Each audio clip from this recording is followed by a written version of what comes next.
Resident Evil, a massive video game series that managed to establish itself way back in 1996 and has been going strong ever since. The series that started with a sole focus on survival horror has gone through quite a transformation over the years and has only recently decided to go back to its roots with a more horror-focused approach we could see in Resident Evil 7. Though Resident Evil 4 is the entry in the series that is famous for turning the previously established formula upside down, with its completely different controls and much higher focus on action than survival horror, then many Resident Evil games that are not mainline entry titles have definitely experimented with other concepts than the classic horror survival approach as well. And believe me when I tell you that while not all of them are as good as the numbered entries in the Resident Evil series, they are still masterpieces when compared to the TV shows.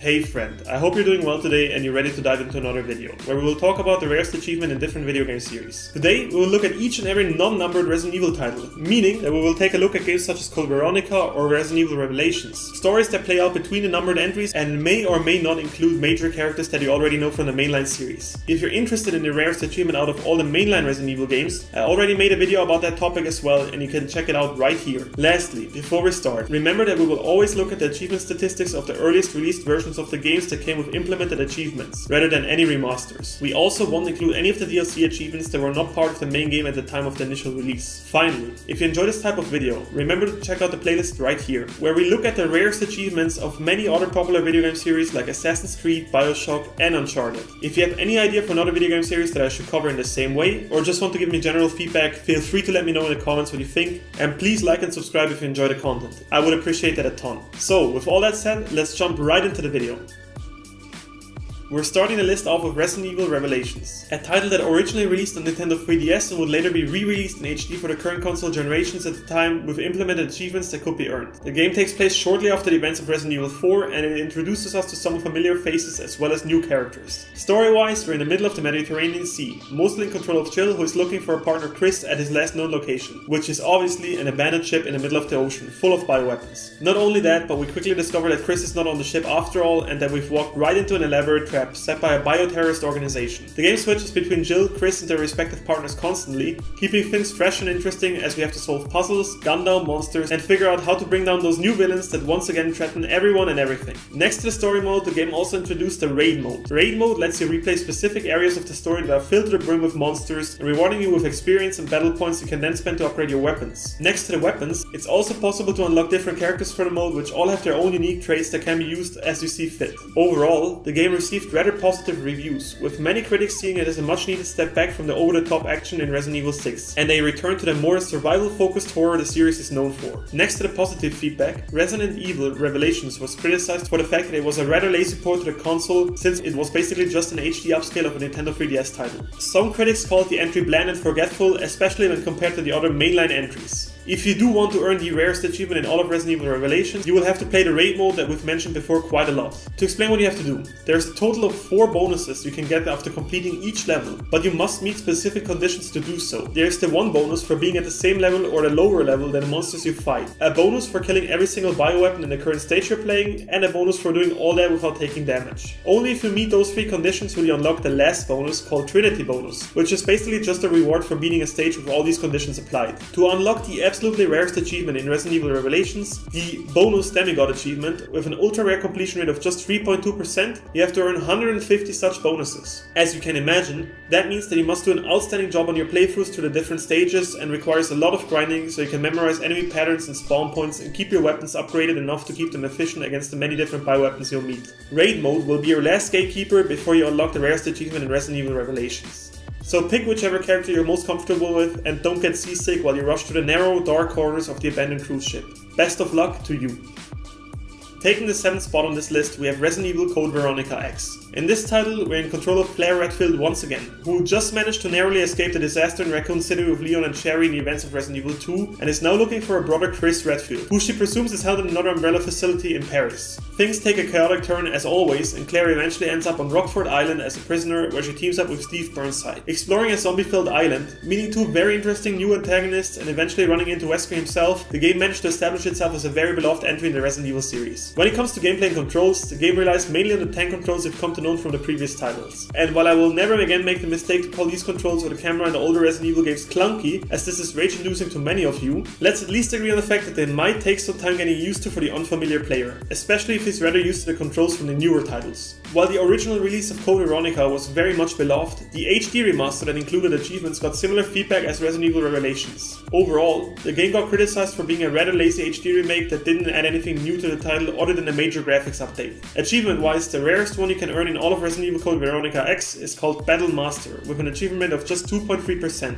It requires you to get the linear launcher. While that sounds easy, the requirements to get the iconic weapon are quite hard and have nothing to do with the actual game itself. Next to the main story you can play in Code Veronica, there's a minigame that you need to unlock after beating the main story, which is called Battle Game. In this battle game, you need to rush through a series of connected areas that are filled to the brim with zombies and other bioweapons. The goal is to make it out alive as fast as you possibly can. There's different characters that you can play this mode with, all equipped with different loadouts. For example, Claire Redfield starts with a knife, handgun, a bowgun, and mixed herbs that heal you, whereas the character Wesker that you can also unlock and use as a playable character for this mode starts with nothing but a combat knife and mixed herbs. There's also Chris and Steve that you can unlock, and they have yet again different loadouts. To unlock the linear launcher and the actual rarest achievement with it, you need to beat the battle game with all of the characters and get an A rank while doing so. The requirements for getting an A rank are very similar in all the characters and basically just require two things. You need to beat the battle game without dying even once, and depending on the character you play as, you need to accomplish this in a specific time. The time is the one factor that varies a lot depending on the character you play and their difficulty. For example, characters that are equipped with a decent amount of weapons and resources such as Claire and Chris require you to beat the battle game in just 6 minutes without dying, whereas with Wesker that starts with nothing but a knife and some herbs, the time limit is completely removed and you only have to survive and beat the battle game somehow to get the A rank. The difficulty obviously lies within adjusting to the different characters and their specific loadouts. And while you may get used to the levels and zombies within them, having nothing but a knife to make it through the hordes of enemies when you're forced to beat the battle game as Wesker is simply cruel. If you're daring enough to take this achievement on, get ready to not only beat the main game so you can unlock the battle game, but try to memorize everything you can to somehow squeeze through the masses of biological weapons once you play as Wesker. No matter which strategy you choose to beat the battle game and become the battle master, remember that all this effort will pay off and stack you the hardest achievement in all of Code Veronica.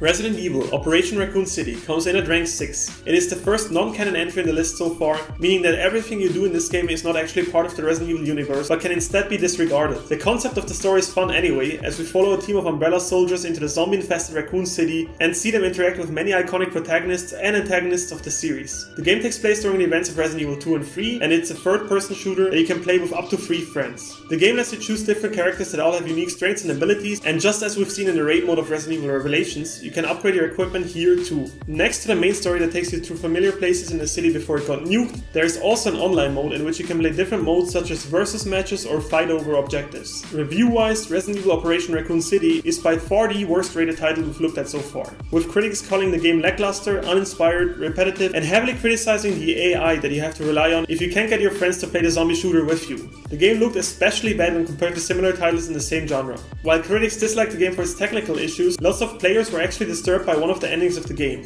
Spoiler warning for anyone that has not played the game yet, despite the fact that it's 10 years old. Skip ahead to the time on the screen right now if you don't want to see or hear about the ending of Resident Evil Raccoon City. The scene that bothered a lot of the fanbase was the one where your final battle as the Umbrella squad is held against Leon and Claire. You ultimately win and kill Leon in the battle itself, but to make matters worse, this scene starts playing right afterwards. You're coming with us.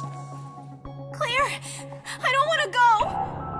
Please, no. Sorry, we've got orders. Meaning that you don't only kill one of the 2 beloved main protagonists of Resident Evil 2, but also snuff out Claire. Even Sherry, the helpless child, gets dragged away to an Umbrella facility to become a research tool for Umbrella. Though the ending of the game specifically is what caused a lot of discussions and different opinions, when we look at the achievements, there's no doubt about which one of them is the rarest one in the entire game. The Great Success achievement is at an ultra rare completion rate of just 1%, meaning that 99% of the players did not manage to meet the necessary requirements to earn it. The difficulty with this achievement once again lies in the way you beat the different levels. Great Success asks you to beat every single level on the veteran or professional difficulty and earn an S+ rank. Requirements to get the S+ are once again quite similar to what you know from the other games. Amount of zombies you killed, number of times you died while playing through the levels, collected items, and so on. It is worth noting that you can and should only go for this achievement once you've beaten the story and maxed out your skills, weapons, and figured out which of the different characters that both squads provide is most fitting to your playstyle. To earn the 6th rarest achievement, you need to mentally prepare yourself for a lot of grind, repetitiveness, and best grab a few friends who help you do this. this, as the multiplayer function makes this game a lot less tedious. Best of luck to you if you and your group of friends decide to go for this achievement. Resident Evil, The Umbrella Chronicles, takes the 5th spot on the list, and for the first time so far, it's a game that tried something entirely different which we had not seen in any of the mainline entries. Resident Evil, The Umbrella Chronicles is an on-rails light gun shooter, meaning that the game itself moves you through the environment as if you were on rails, while all you actively have to do is aim and shoot the things that appear on the screen and keep an eye on your ammo and behavior of your enemies to avoid getting attacked. If you've ever been to an arcade, have held a gun-shaped controller and wasted dozens of coins, then you know what I'm talking about. The game originally released on the Nintendo Wii, but was later brought to PlayStation 3 with implemented trophies as well. As the title of the game implies, it covers multiple entries and summarizes their respective stories, most noteworthy locations and enemies. Taking a tour through some of the events of Resident Evil 0, Resident Evil 1 and Resident Evil 3, and even offering us some more content that has never been shown throughout the main game, such as Wesker's escape from the Spencer Mansion. The game received mainly positive feedback, being complimented for its fun gameplay. Achievement-wise, the absolutely hardest achievement in the Umbrella Chronicles is called Zombie Smackdown, requiring you to beat the special stage with a completion rate of just 1%. As you might have noticed, the completion rate on both Operation Raccoon City and this title are the same, which is why I looked at the stats on PSN profiles and the respective users there to see which one of the two titles was more challenging to complete to achievement hunting veterans. And it turns out that the people there struggled a whole lot more with the Zombie Smackdown achievement. The achievement can only be unlocked once you beat the entire game and consequently unlock the special stage. In the special stage itself, you'll have to make it through an extremely annoying sequence of enemy attacks where sometimes all you see is their heads popping out before they attack you. Other than that, you immediately die once the zombies hit you, and your only weapon is a standard handgun. The apparent difficulty of this stage is what made most players miss out on the Zombie Smackdown achievement. So make sure your reflexes are on point, memorize the spawn point of zombies, and get familiar with the handgun and critical hits before you even try to beat this achievement. Do all that and you'll earn the rarest achievement of our 5th rank, The Umbrella Chronicles. Resident Evil Resistance, the added multiplayer mode to the Resident Evil 3 remake, earns the 4th spot on the list. The asymmetric online game puts you in charge of either one of 4 survivors that all have to work together and need to gather keys or items to escape a level while also shooting down zombies, or on the other hand lets you take control of the mastermind that plays against them all by themselves. Through a system that includes different monsters and traps you can place throughout the levels as the mastermind by putting together a deck with cards of your choice, you need to do everything in your power to kill survivors that are trying to escape the maze-like levels. While the online mode is not perfect, it's definitely a lot of fun, especially since every mastermind you play as is an iconic Resident Evil villain and has their own unique set of cards. The game requires a lot of strategy, no matter which side you're playing as, since you need to be constantly aware of your surroundings and try to not get pushed into a corner when playing as a survivor. At the same time, the mastermind has to do his best to anticipate the routes the survivors will take while trying to escape and can't just mindlessly spam his monsters and trap cards either, since they require bioenergy to be placed, which will eventually run out and needs time to regenerate if cards are played too quickly. Though the premise is a lot of fun, there's some clunkiness in the gameplay and level design, and sadly, updates and new content have been stopped quite a while ago. So if you want to get the 4th rarest achievement out of all the known major Resident Evil games, you better get to it fast. For the first time in this list, we drop below the 1% achievement rate with the absolutely rarest achievement in all of Resident Evil Resistance. Weird flex but okay has been earned by only 0.8% of all players, and despite having the corniest name ever, it is surprisingly not that hard to pull off. You need to choose Daniel when playing as the mastermind and play 4 creature cards that cost at least 4 bioenergy 4 times in a row. As previously mentioned, this can be hard to do, since the bioenergy you need to place the cards will run out quickly if you spam high cost monsters non-stop. Not only that, but the survivors will not stand around and just wait for you to pull it off either, but instead will do everything they can to escape the deadly maze they're in. There's a lot of guides suggesting the right deck builds to pull this off, and I suggest you look into those if you want to quickly get the ultra rare achievement. Whether you choose to look at a guide or build your own deck to earn the achievement, I wish you the best of luck and the best possible hands so you may quickly pop this achievement. Earning the bronze medal on this list, we have Resident Evil, The Darkside Chronicles. Following the exact same concept as the Umbrella Chronicles, The Darkside Chronicles is another on-rails shooter where you go through the most essential parts of different titles in the Resident Evil series. The collection includes a retelling of Resident Evil 2 and Resident Evil Code Veronica. And while I'm sure that not everyone has played the game, most Resident Evil fans are very much familiar with it because of this one scene. Umbrella probably doesn't know where he is either. What did he do? Other than the 2 titles we already know and could experience in their original versions, there's also some new stories that are shown to us in the Darkside Chronicles. Serving as a prequel to Resident Evil 4, you learn more about the life of Leon S. Kennedy and even meet Jack Krauser, back when he was nice and didn't use his left arm as a nightmarish mutated organic sword.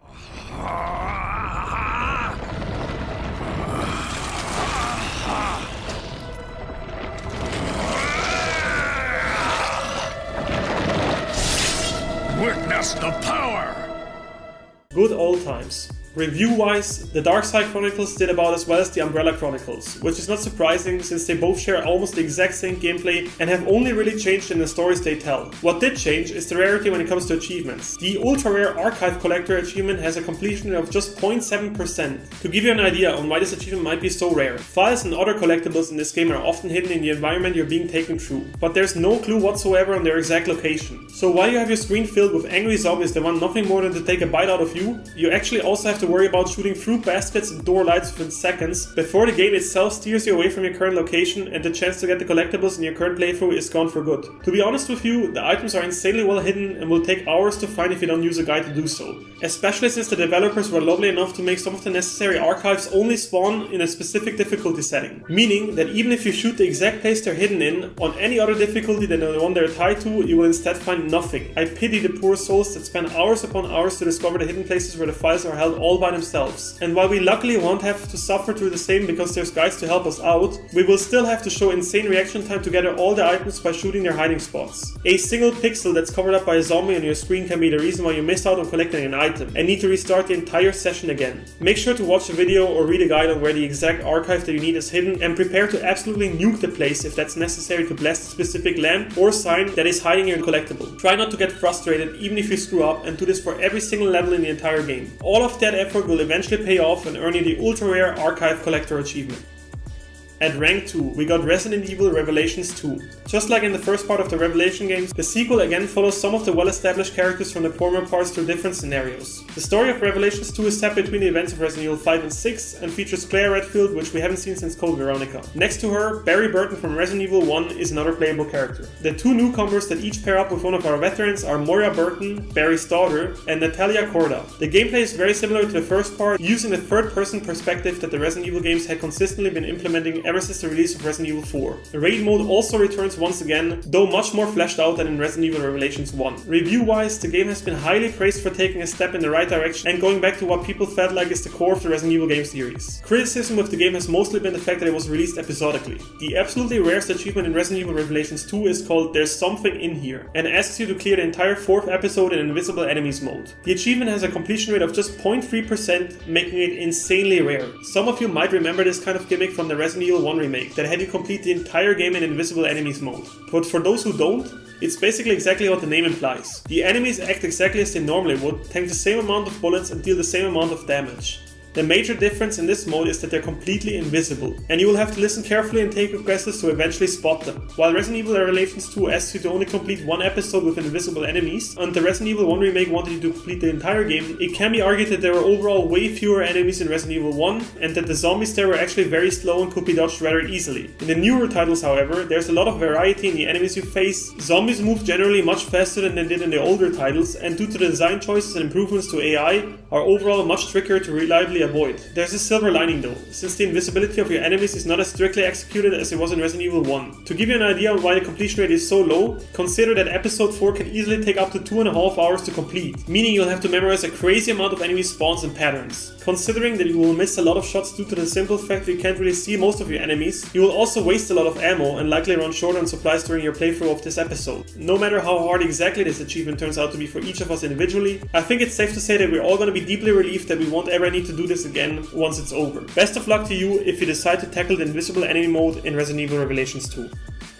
We finally made it to the end of our list and are ready to look at the rarest achievement out of all the non-major Resident Evil titles. The absolutely rarest achievement you can possibly earn is found in what is probably the most hated Resident Evil game to ever release: Umbrella Corps. Umbrella Corps is a spin-off title and a tactical shooter that was meant to become a competitive online game. Though almost exclusively focused on competitive multiplayer modes, the game does have a single-player mode. The story is honestly not worth talking about, as there's not a single cinematic or cutscene, and the little information you get on what is even happening is told to you between levels and mostly consists of a few short sentences. Just like Resident Evil Raccoon City and Resident Evil Resistance, the events that happen in Umbrella Corps are non-canon and have nothing to do with the rest of the established story in the Resident Evil universe.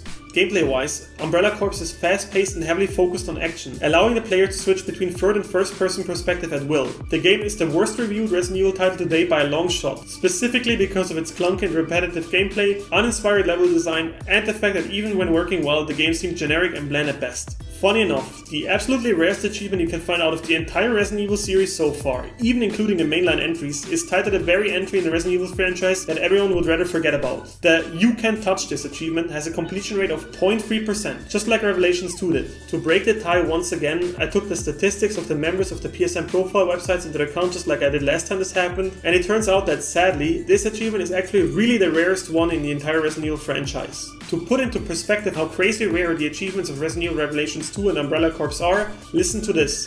Out of all the Resident Evil games from 0 to 8, the rarest achievement there still had a completion rate of 1.3%, whereas the number 2 and 1 on this list are an entire percent lower than that. But to get back to the topic, the "You Can't Touch This" achievement requires you to beat every single U trial.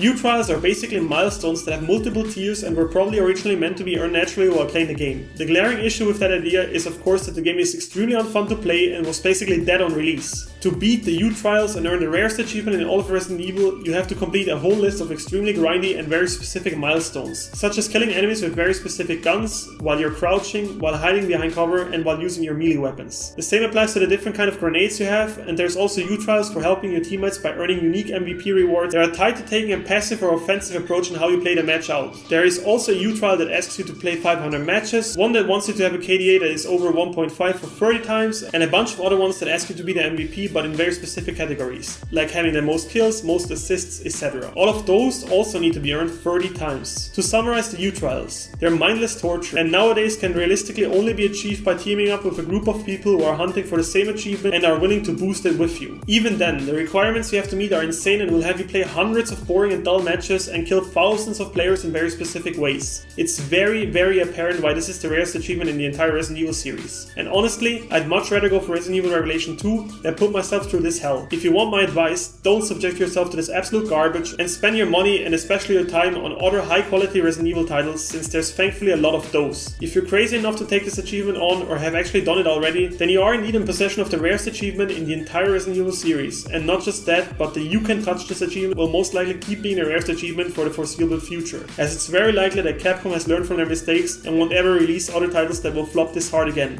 Not only that, but there's also other extremely unfavorable circumstances, like the fact that there's no genuine player base remaining in Umbrella Corps, which was meant to be mainly an online title, and that eventually the service will shut down completely. Whatever may or may not happen in the future, if you want to earn the "You Can't Touch This" achievement, you must show inhuman patience and endurance and keep at it for weeks if not months. Only then will you eventually earn the rarest achievement out of all the Resident Evil series and have the undying respect of other diehard fans and unlimited bragging rights forever. So friend, this concludes our list. What did you think of the titles and achievements we've talked about? Are you surprised about the ranking? What's your personal worst experience with grindy achievements in the Resident Evil series? Make sure to let me know down in the comments, and also feel free to suggest other video game series you'd like to see in this format. Feel free to like the video and subscribe to the channel if you enjoyed the content, and as always, thank you so much for choosing to spend your precious time by watching these videos. It means the world to me, and I will see you very soon in the next video. Be well.